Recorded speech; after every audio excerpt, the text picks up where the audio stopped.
20 minute में 20 खबरों में आपका स्वागत है और आपके साथ मैं हूं आसिफ। हम अगले 20 मिनट में आपको देश दुनिया की 20 ऐसी खबरें बताने वाले हैं जो इस वक्त न केवल सुर्खियों में है बल्कि दिलचस्प और अहम भी है। तो शुरू करते हैं 20 मिनट में 20 खबरों का सिलसिला। सबसे पहले देखते हैं राजस्थान की कौन कौन सी खबरें इस वक्त अहम हैं। कार का चकनाचूर शीशा और सड़क पर समर्थकों का प्रदर्शन। तस्वीरें राजस्थान के अलवर की हैं। शुक्रवार को राजस्थान पहुंचे भारतीय किसान यूनियन के नेता राकेश टिकैत के काफिले पर अज्ञात लोगों ने हमला कर दिया। हमलावरों ने टिकैत की कार पर हमला किया जिससे उनकी गाड़ी का शीशा टूट गया।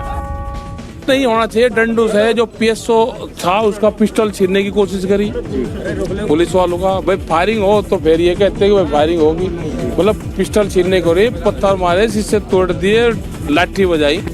बाद में भारी पुलिस बल की मौजूदगी के बीच किसान नेता राकेश टिकैत को बानासूर पहुंचाया गया।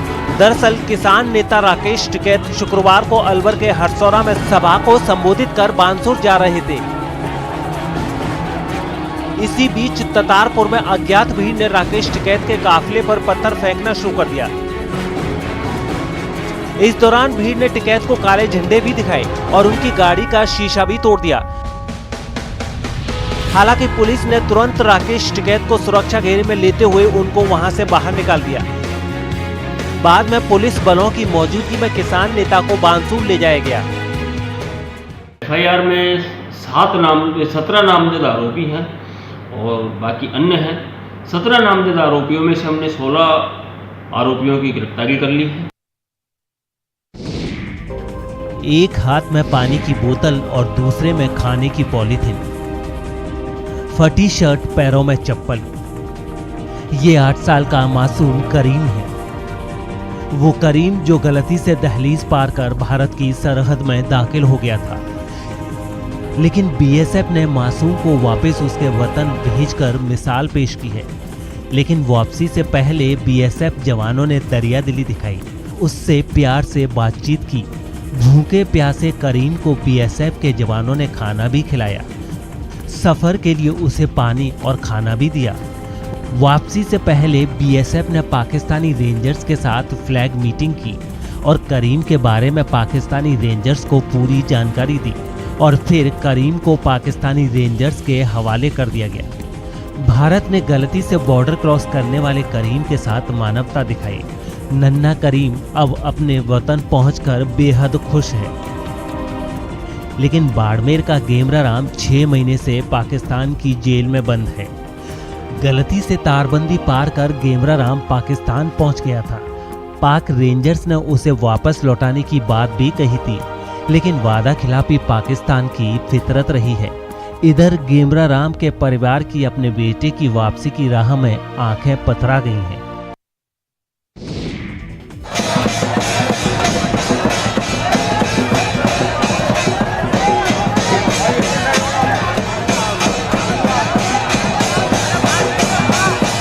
दोनों तरफ हाथों में गीली लकड़ियां लेकर खड़ी महिलाएं और उनसे पिटता शख्स। तस्वीरें पाली की हैं। जिले के देसरी क्षेत्र के काड़ा गांव में रंग पंचमी पर आयोजित होने वाली महिलाओं की सोपागेर प्रदेश की पहचान बन गई है, जिसे देखने के लिए रंग पंचमी के दिन आसपास गांव के लोग काड़ा गांव पहुंचते हैं, जहां पर अनोखी होली गेर होती है। शाम को सोपा गेर शुरू होता है। 50 फीट से भी अधिक दूरी पर दोनों तरफ महिलाएं हाथों में गीली लकड़ियां लेकर खड़ी हो जाती हैं। इस दूरी के अंतिम छोर पर नारियल की वाटकियां लटका दी जाती हैं। इन वाटकियों को लेने के लिए महिलाओं के बीच से गुजरना पड़ता है, जिनके हाथों में गीली लकड़ियां होती हैं। इसके बावजूद गांव के नवयुवक और बुजुर्ग इन महिलाओं के हाथों मार खाने के लिए जोश से भरे हुए होते हैं। पिटाई के दर्द को भूल ये लोग महिलाओं के बीच में घुस जाते हैं, जिसके बाद दोनों तरफ हाथों में गीली लकड़ियां लेकर खड़ी महिलाएं उनकी पिटाई शुरू कर देती हैं। पुरुष पिटाई के बावजूद नारियल की वाटकियों को लाने में सफल हो जाते हैं।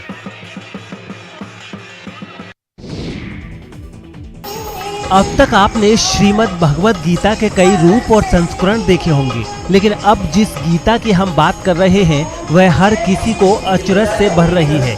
ये है विश्व की पहली बोलने वाली भगवत गीता।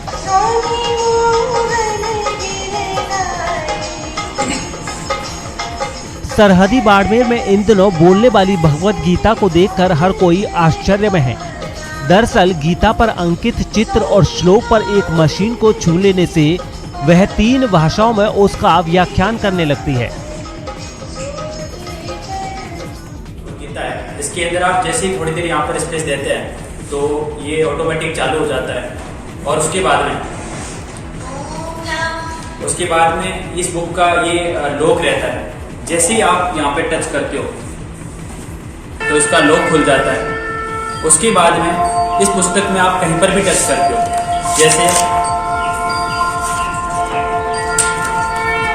जैसे ये गणेश जी है तो गणेश जी भी जैसे ही टच करोगे तो ये आरती सुनाना स्टार्ट कर देगा। और उसके बाद में जैसे कृष्ण भगवान तो कृष्ण भगवान की आरती स्टार्ट कर देगा। और इस तरीके से ये लिखा हुआ है और ये टोटल 3 भाषाओं के अंदर लिखा गया है। संगीतमय व्याख्यान को सुनकर जहां हर कोई भाव विभोर नजर आता है, वहीं दूसरी ओर इसके 3 अलग अलग भाषाओं में होने के चलते हर किसी के लिए ये सरल और सहज भी है। इस गीता को लोगों तक पहुंचा रहे बाड़मेर के युवा विक्रम सिंह राजपुरोहित बताते हैं कि तकनीक के युग में हर वस्तु डिजिटल होती जा रही है, वहीं अब गीता को भी डिजिटल रूप दिया गया है। खास बात यह है कि इसमें कोई काट छांट नहीं की गई। गीता में सभी 18 अध्याय और 700 श्लोक दिए गए हैं। हर साल होली के 7वें दिन शीतला सप्तमी का त्योहार मनाया जाता है।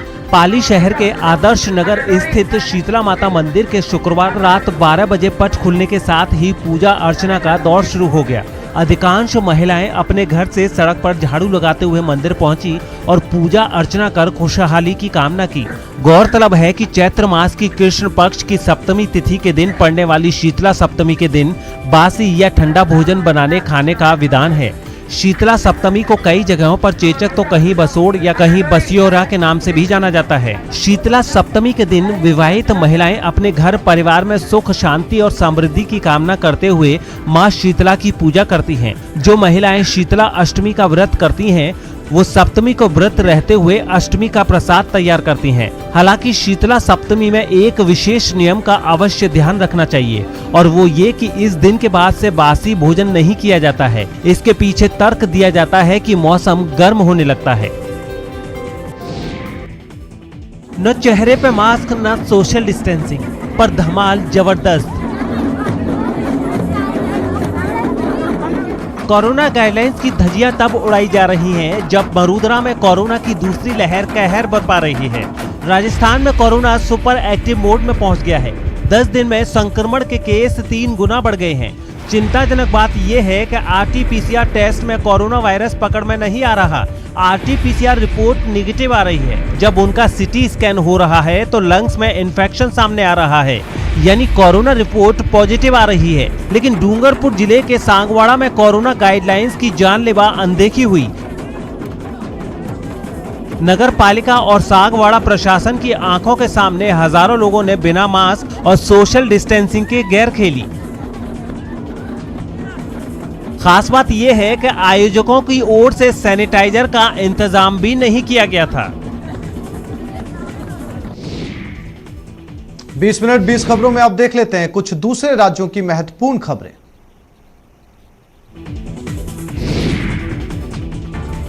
कोविड से बचाव के लिए चल रहे टीकाकरण अभियान का तीसरा चरण बृहस्पतिवार से पूरे देश में शुरू हो गया। इस खतरनाक संक्रमण के बावजूद बड़ी लापरवाही देखने को मिल रही है, कभी आम जनता की तरफ से तो कभी स्वास्थ्य विभाग की तरफ से। कानपुर देहात से एक ऐसा ही हैरान करने वाला मामला सामने आया है, जहां पर एक ANM ने महिला को 2 बार कोरोना का टीका लगा दिया। कानपुर देहात के मड़ौली PHC में कोरोना की वैक्सीन लगाई जा रही है, जहां पर कमलेश देवी नाम की महिला कोरोना वैक्सीन लगवाने पहुंची थी। इस दौरान फोन में व्यस्त ANM ने महिला को एक जगह की जगह 2 बार वैक्सीन लगा दी। महिला ने ANM को इस बात पर टोका तो उसने गलती भी मान ली, लेकिन जैसे ही महिला के परिजनों को इसकी भनक लगी, उन्होंने हंगामा मचा दिया। कमलेश देवी ने बताया वो ठीक है, लेकिन उनकी बाजू में काफी सूजन आ गई है। सूचना पर आला अधिकारी मौके पर पहुंचे और कार्रवाई का आश्वासन देकर मामला शांत कराया। उत्तर प्रदेश के गोरखपुर में टॉफी बनाने वाली फैक्ट्री का बॉयलर फटने से एक बड़ा हादसा सामने आया है। गोरखपुर के गीडा में बॉयलर के फटने से काम कर रहे एक मजदूर की मौके पर ही मौत हो गई, जबकि 2 मजदूर गंभीर रूप से घायल हो गए।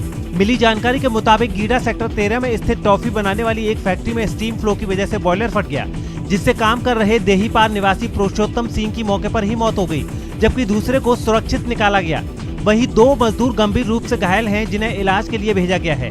बता दें कि मृतक पुरुषोत्तम 6 वर्षों से फैक्ट्री में काम कर रहे थे। टॉफी फैक्ट्री के धमाके की आवाज इतनी तेज थी कि गोलघर और आसपास का इलाका सन्न हो गया, जिसके बाद राहत सामग्री के साथ मौके पर पहुंची पुलिस लोगों को सुरक्षित निकालने में जुट गई। हालांकि पुलिस मलबे को निकालकर जांच कर रही है। इस मामले में गीडा थाना अध्यक्ष दिनेश दत्त मिश्रा के मुताबिक स्टीम फ्लो से बॉयलर फटा है, जिससे एक मजदूर की मौके पर ही मौत हो गई है, जबकि 2 घायल हैं। उत्तर प्रदेश में पंचायत चुनाव की घोषणा के बाद अवैध रूप से वोटर लिस्ट 300 रुपए में बेचने का मामला सामने आया है, वो भी तब जब जिला प्रशासन ने पंचायत चुनाव की वोटर लिस्ट का अभी प्रकाशन भी नहीं किया है। बहरहाल मुरादाबाद में वोटर लिस्ट बाहर आने के मामले को प्रशासन ने काफी गंभीरता से लिया है। एक किसान की शिकायत के बाद कुंदरकी थाना क्षेत्र में एसडीएम बिलारी ने छापा मारकर एक फोटो स्टेट की दुकान से पंचायत चुनाव की वोटर लिस्ट की पीडीएफ बरामद की है। दुकानदार सुमित इस वोटर लिस्ट को 300 रुपए प्रति सेट के हिसाब से ग्राहकों को बेच रहा था। एसडीएम बिलारी प्रबुद्ध सिंह ने बताया कि अभी वोटर लिस्ट प्रकाशित ही नहीं की गई है, तो सवाल है कि ये पीडीएफ किसी आम व्यक्ति के पास कैसे पहुंच गई। एसडीएम के मुताबिक दुकानदार के खिलाफ मामला दर्ज कराकर उसे हिरासत में ले लिया गया है। पीडीएफ तो किसी के पास जा ही नहीं सकती ना, प्रकाशन हो भी जाए तब भी किसी के पास पीडीएफ नहीं जा सकती। सर क्या कार्रवाई की गई है? कौन कौन लोग गिरफ्तार हुए? कंप्यूटर यहाँ सीज किया गया है। कंप्यूटर इनके जितने थे जिसमें डाटा था इनका चुनाव से संबंधित, वो सारा कंप्यूटर सीज किया गया है और जो इसके संचालक हैं सुमित, उनको हिरासत में लिया गया है। महाराष्ट्र के नासिक में कोरोना नियमों को दरकिनार कर जेल से छूटकर आए एक शख्स का स्वागत करने कई लोगों को भारी पड़ गया। प्रशांत बागुल नाम के जिस शख्स के स्वागत में वहां भीड़ जुटी, वो हत्या के केस में जेल से बरी हुआ और उसे जेल से घर तक पहुंचाने के लिए उसके साथियों ने पूरे तामझाम के साथ जुलूस निकाला। आया है राजा, लोगो रे लोगो, राजा के संग संग झूम लो। कोरोना के सबसे ज्यादा मरीज महाराष्ट्र से ही सामने आ रहे हैं, लेकिन जेल से आजादी के जश्न में सब लोग इस बात को भूल गए। पूरे शहर में गाड़ियों का काफिला भी निकाला गया और हैरानी की बात यह कि उस काफिले में कोई भी मास्क पहना नजर नहीं आया। भीड़ सिर्फ सड़कों तक सीमित नहीं रही, बल्कि उस शख्स के घर पर भी लोगों ने जमकर जश्न मनाया और कोरोना के बढ़ते खतरे के बीच लोगों की लापरवाही चरम पर पहुंच गई।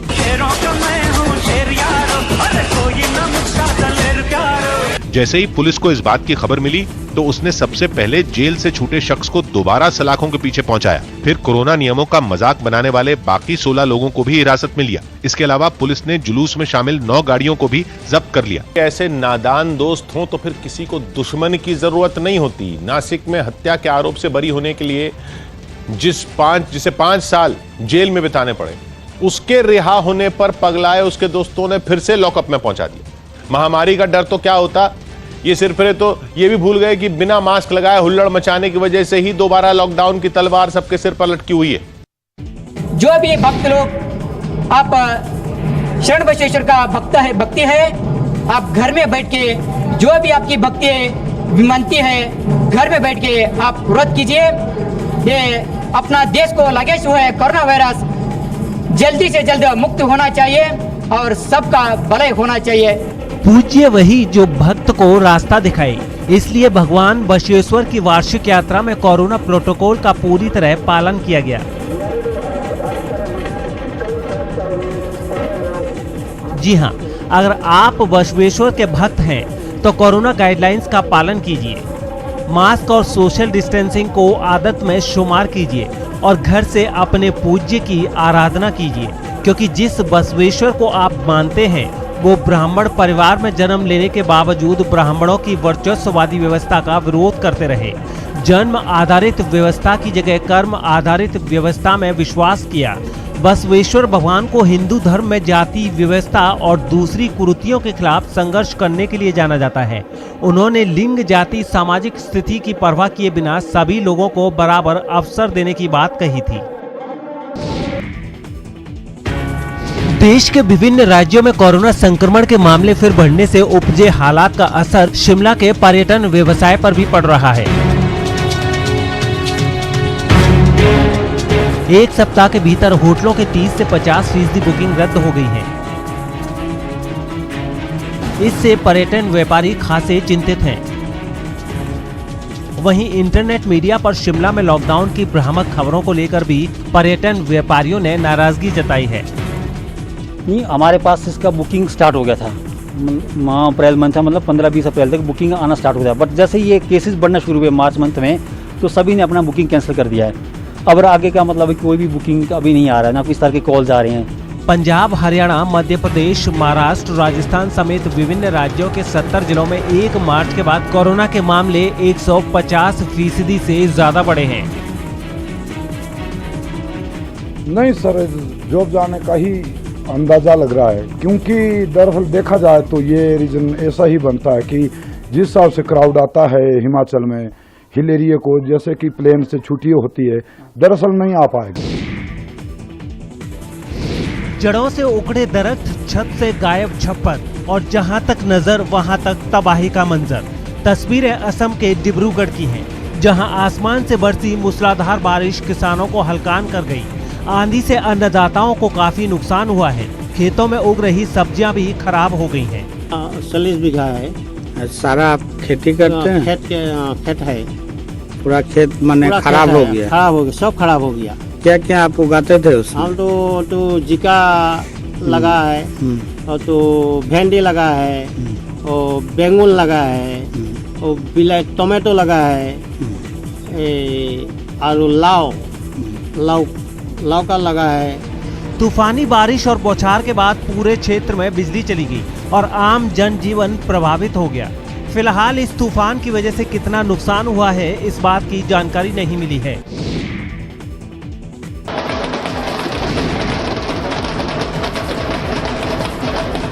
आस्था के समंदर में श्रद्धा का सैलाब।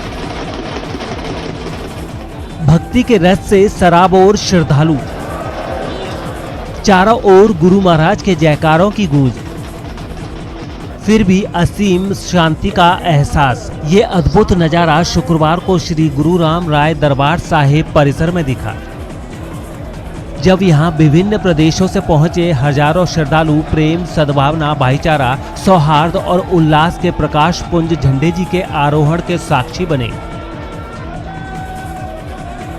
झंडे जी के आरोहण के अविस्मरणीय क्षण का दीदार करने के लिए श्रद्धालुओं के दून पहुंचने का सिलसिला कई दिनों पहले ही शुरू हो गया था। शुक्रवार को ये घड़ी जैसे जैसे नजदीक आती गई, श्रद्धालुओं की उत्सुकता और उनका उल्लास बढ़ता रहा।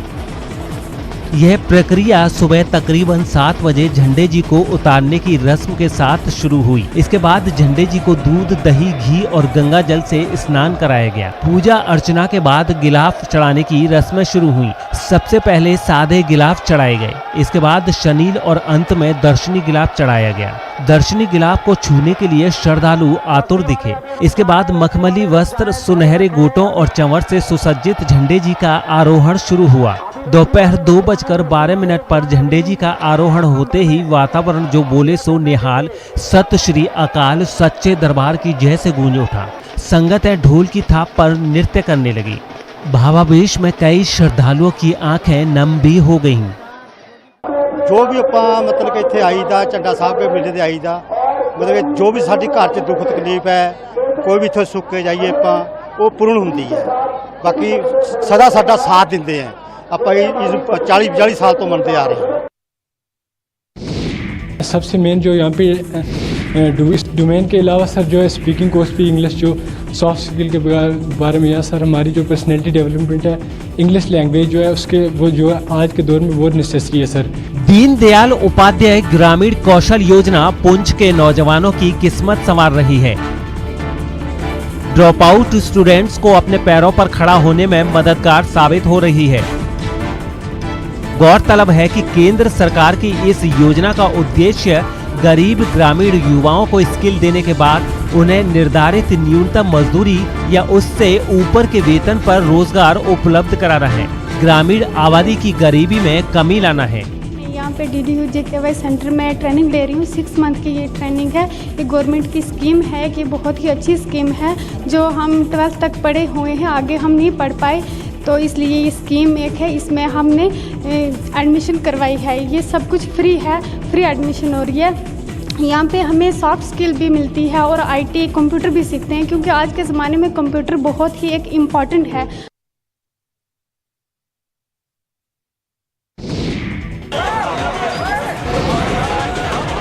रंगों से सराबोर हुरियारे, डीजे की धुन पर धमाल,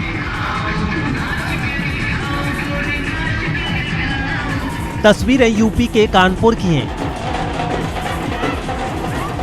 गंगा मेला के मौके पर शुक्रवार को रज्जन बाबू पार्क से रंगों का ठेला निकलते ही शहर में उत्साह छा गया। हर गली मोहल्ले में लोगों ने उल्लास मनाया और होली खेली। सौहार्द का रंग ऐसा बरसा कि आसमान भी सतरंगी हो उठा। जब अंग्रेजों ने प्रतिबंध लगाया, जो लोग होली खेल रहे थे उनको जेलों में डाल दिया, तो 1 हफ्ते के बाद उनको जेलों से छोड़ा गया। इसलिए कानपुर की होली की परंपरा है, जिस दिन होली में आग लगती है 1 हफ्ते तक होली मनाई जाती है। 8वां हटिया होली महोत्सव के तहत रंग के ठेले पर सवार होरियारे निकले तो रंगों की बौछार होने लगी। लोगों ने छतों से रंग उड़ेला, अबीर गुलाल भी खूब उड़ा, होली गीत गूंजने लगे। युवाओं के साथ बच्चे बुजुर्ग सभी उत्साहित नजर आए। कानपुर जो है वो गणेश शंकर विद्यार्थी और हसद मोहानी की धरती है, जहाँ माँ गंगा का पवित्र पानी बहता है। वो पानी सबको सैराब करता है। आज गंगा के किनारे शाम के समय होली के पर्व को मनाया जाएगा और ये संदेश दिया जाएगा, सारे नगरवासी एक दूसरे से गले मिलकर अपने दिल की जो कमियां हैं उसको दूर करके अपने शहर को, अपने मुल्क को, अपने सूबे को मजबूत बनाएं। और अब देख लेते हैं अंतर्राष्ट्रीय जगत की कुछ अहम खबरें। इटली के सिसिली में मौजूद यूरोप के सबसे ऊंचे और सक्रिय ज्वालामुखी माउंट एतना में एक बार फिर विस्फोट हो गया। 16 फरवरी को इस ज्वालामुखी में धमाका हुआ था और तब से 6 हफ्तों में 17वीं बार इस ज्वालामुखी ने लावा उगला, जिसकी सामने आई तस्वीरों में ज्वालामुखी का विकराल रूप देखने को मिला। उससे हवा में कई फीट ऊंचा लावे का फव्वारा उठता नजर आया। उसके छींटे अंगारे बनकर तांडव मचाते दिखे। खौलते लावे की कई धाराएं पहाड़ की ढलानों को झुलसाते हुए बह गईं। लावा इतना ज्यादा गर्म था कि जब रात के घुप अंधेरे में सामने कुछ नजर ही नहीं आ रहा था, तब भी उबलते लावे की आंखें चौंधिया देने वाली रोशनी ने नजारे को सुर्ख कर दिया। माउंट एतना इटली का सबसे बड़ा और सक्रिय ज्वालामुखी है, जो साल भर में औसतन 200 बार लावा और राख उगलता है। हालांकि इस ज्वालामुखी में कपकपी पैदा करने वाले धमाकों की रफ्तार इस साल तेज दिख रही है। आखिरी बार माउंट एतना का ऐसा रौद्र रूप 20 साल पहले दिखा था। इटली की राजधानी रोम में पसीने की महक से कोरोना पॉजिटिव लोगों की पहचान करने के लिए कुत्तों की खास ट्रेनिंग शुरू कर दी गई। इससे पहले फिनलैंड, जर्मनी और सऊदी अरब जैसे देश भी कोरोना मरीजों का पता लगाने के लिए कुत्तों पर ट्रायल कर चुके हैं, जो काफी हद तक कामयाब भी रहा था। और यही वजह रही कि रोम में भी अब कुत्तों की एक खास ट्रेनिंग शुरू हो गई, ताकि वो किसी इंसान को सिर्फ सूंघ कर पता लगा सकें कि वो कोरोना का मरीज है या नहीं। सामने आए एक वीडियो में एक कुत्ता कमरे में मौजूद चीजों को सूंघता भी नजर आया। Composti volatili organici che caratterizzano la malattia Covid। वैज्ञानिकों का दावा है कि मशीनों से होने वाली जांच के उलट कुत्ते महज 30 सेकंड में ही कोरोना मरीजों का पता लगा सकते हैं। प्रशिक्षित कुत्तों की मदद से कोरोना की पहचान की कोशिश किसी भी देश में बड़े पैमाने पर नहीं की गई। हालांकि इस प्रयोग से जुड़े लोगों ने यह दावा किया कि कुत्ते पसीने की गंध से कोरोना की चपेट में आए लोगों की पहचान कर लेते हैं। ये तरीका कितना कारगर है, इसके बारे में कोई मेडिकल रिसर्च अब तक सामने नहीं आई। थाईलैंड के एक चिड़ियाघर से कुछ दिलचस्प तस्वीरें सामने आई, जहां बढ़ती गर्मी के बीच बाघों को राहत देने के लिए कर्मचारियों ने उन्हें जमा हुआ खाना देना शुरू कर दिया। राजधानी बैंकॉक से 700 किलोमीटर दूर चियांग माई शहर में बना ये चिड़ियाघर लगभग 50 बाघों का घर है, जो सैलानियों के बीच काफी मशहूर भी। और यही वजह है कि चिड़ियाघर के कर्मचारियों ने उनका खास ख्याल रखते हुए उन्हें बर्फ के साथ जमा हुआ खाना परोसा। इसके लिए चिकन और मीट को पानी के साथ जमाया गया और फिर बाघों को खाने के लिए दिया गया, ताकि तपती गर्मी में भी उनके शरीर में ठंडक बनी रहे। इतना ही नहीं, बाघों के बाड़े में जगह जगह पानी का भी इंतजाम किया गया। सामने आई एक तस्वीर में 2 बाघ पानी में जमकर मस्ती करते नजर आए। थाईलैंड का ये चिड़ियाघर चियांग माई शहर की पहचान है। कोरोना संकट से पहले वहाँ 1 करोड़ से ज्यादा पर्यटक पहुंच रहे थे। महामारी थमने के बाद वहां फिर रौनक लौटने की उम्मीद है। ऐसे में चिड़ियाघर के जिन जानवरों की बदौलत शहर के हजारों लोगों का पेट भरता है, उनका ख्याल तो रखना ही होगा। म्यांमार में तख्ता पलट के 60 दिन पूरे होने पर प्रदर्शनकारियों ने शांतिपूर्ण प्रदर्शन किया और आंदोलन में जान गंवाने वाले अपने साथियों को श्रद्धांजलि दी। म्यांमार में लोकतंत्र की बहाली के लिए सेना से संघर्ष में 500 से ज्यादा लोगों की मौत हो चुकी है। ऐसे में यंगॉन से आई तस्वीरों में कई लोग रात को सड़कों पर जुटे और बीच सड़क पर मोमबत्तियां लेकर बैठ गए। प्रदर्शनकारियों ने आंदोलन में मर मिटने वालों की याद में मोमबत्तियां जलाईं और रात के अंधेरे में भी उजाला कर दिया। वहीं कुछ लोगों ने अपने मोबाइल फोन की फ्लैशलाइट जलाकर ही नजारे को रोशन किया। म्यांमार में सूरज ढलने के बाद भी प्रदर्शन करना खतरे से खाली नहीं, क्योंकि वहां पुलिस और सेना के जवान रात में भी ऑपरेशन चला रहे हैं, लेकिन फिर भी प्रदर्शनकारियों ने अपनी जान की परवाह नहीं की और सड़कों पर उतरे। तो इस बुलेटिन में फिलहाल इतना ही। नमस्कार।